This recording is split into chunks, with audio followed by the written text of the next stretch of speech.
Search India, कहानी से सच्चाई तक।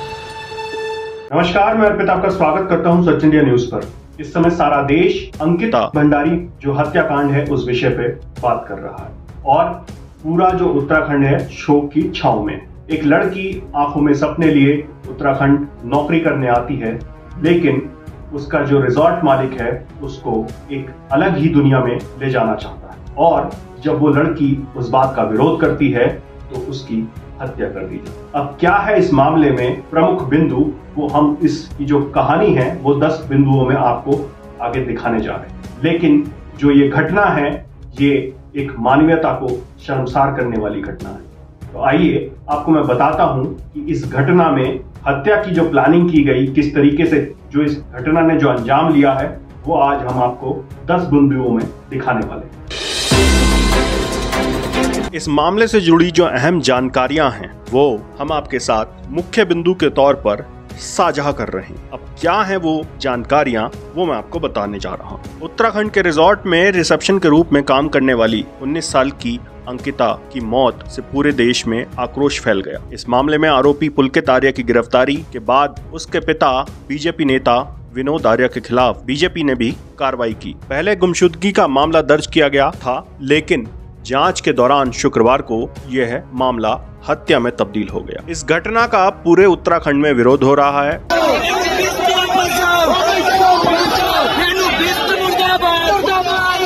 उत्तराखंड के पौड़ी जिले के यमकेश्वर के एक रिजॉर्ट में रिसेप्शन के तौर पर काम करने वाली अंकिता कुछ दिन पहले लापता होने की सूचना मिलती है। युवती के मौत के मामले में पुलिस ने बीजेपी से निष्कासित नेता विनोद आर्य के बेटे पुलकित आर्य और उसके 2 कर्मचारियों को गिरफ्तार किया जाता है। इसके बाद उत्तराखंड के मुख्यमंत्री पुष्कर सिंह धामी ने हत्या के मामले में जांच के लिए एक विशेष कमेटी का गठन किया गया है, SIT का गठन किया गया है।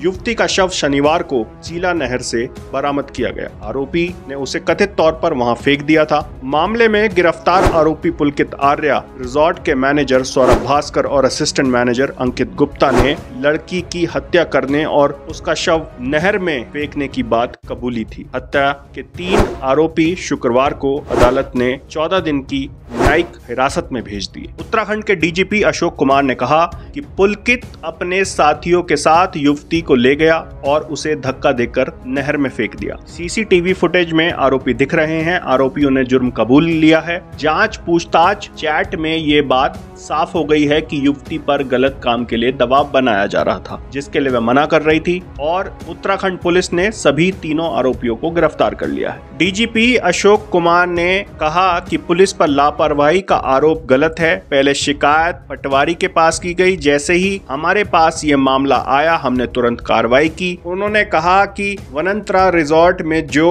लड़की गायब होने की बात चल रही है उस मामले में हम जांच कर रहे हैं। हालांकि उस मामले में हमें शिकायत बाद में मिली। उन्होंने कहा कि आरोपियों के खिलाफ जल्द से जल्द चार्जशीट पेश करेंगे। मामले की जांच SIT कर रही है। युवती की मौत से पहले उसने अपने दोस्त को मैसेज भेजे थे जो अब सामने आए हैं। इस मैसेज में एक युवती ने एक दोस्त को बताया कि आरोपी पुलकित आर्य उसे प्रोस्टिट्यूट बनाने में तुला है। पीड़िता ने इस मैसेज का स्क्रीनशॉट अब वायरल हो रहा है। युवती अपने मैसेज में बता रही है कि उसे किस तरीके से क्लाइंट्स को स्पेशल सर्विस देने के लिए मजबूर किया जा रहा था। इस सर्विस के लिए उसे 10,000 रुपए देने की बात भी कही। मैसेज के वायरल होने के बाद पुलिस ने इनकी जांच की। पुलिस अधिकारियों के अनुसार शुरुआती जांच में ये सारे मैसेज मृत युवती के ही लग रहे हैं। इसकी पुष्टि करने के लिए फॉरेंसिक जांच कराई जा रही है। इससे पहले युवती के एक फेसबुक फ्रेंड ने कहा था कि इसको इसलिए मार दिया गया क्योंकि पुलकित आर्य के कहने के बावजूद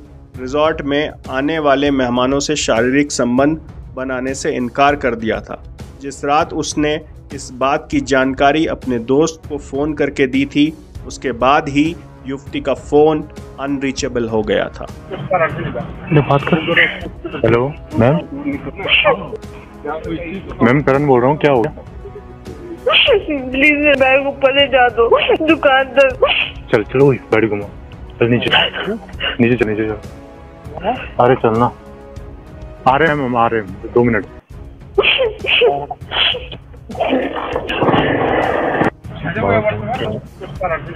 बात कर। हेलो मैम, मैम करण बोल रहा हूँ, क्या हो गया? प्लीज मेरे बैग ऊपर ले जा दो दुकान तक। चल चलो गाड़ी घुमा, चल नीचे नीचे चल, नीचे चल। अरे चलना, आ रहे हैं मैम, आ रहे हैं 2 मिनट। दोस्तों के लगातार प्रयास के बाद भी जब युवती का फोन नहीं लगा तो उन्होंने पुलकित आर्य को फोन किया। तब पुलकित आर्य ने कहा था कि वह सोने के लिए अपने कमरे में जा चुकी है। अगले दिन जब युवती के दोस्तों ने एक बार फिर पुलकित आर्य को फोन किया तो उसका फोन बंद मिला। इसके बाद युवती के दोस्तों ने रिजॉर्ट के मैनेजर अंकित को फोन किया। उसके बाद बताया गया कि युवती अभी भी जिम में है। इसके बाद युवती के दोस्तों ने रिजॉर्ट के शेफ से बात की। उसने बताया कि वह कल से ही रिजॉर्ट में नहीं दिख रही है। मामले का मुख्य आरोपी पुलकित आर्य उस रिजॉर्ट का मालिक है जहां युवती नौकरी करती थी। पुलकित आर्य हरिद्वार के बीजेपी नेता विनोद आर्य का बेटा है। विनोद आर्य उत्तराखंड माटी कला बोर्ड के अध्यक्ष रह चुके हैं। बीजेपी नेता के बेटे ने गैर कानूनी तरीके से पौड़ी जिले के यमकेश्वर ब्लॉक में इस रिजॉर्ट का निर्माण कराया था, जिसे शुक्रवार को रात ध्वस्त कर दिया गया। तो ये कुछ प्रमुख बिंदु थे इस घटना से जुड़े हुए। सर्च इंडिया, कहानी से सच्चाई तक।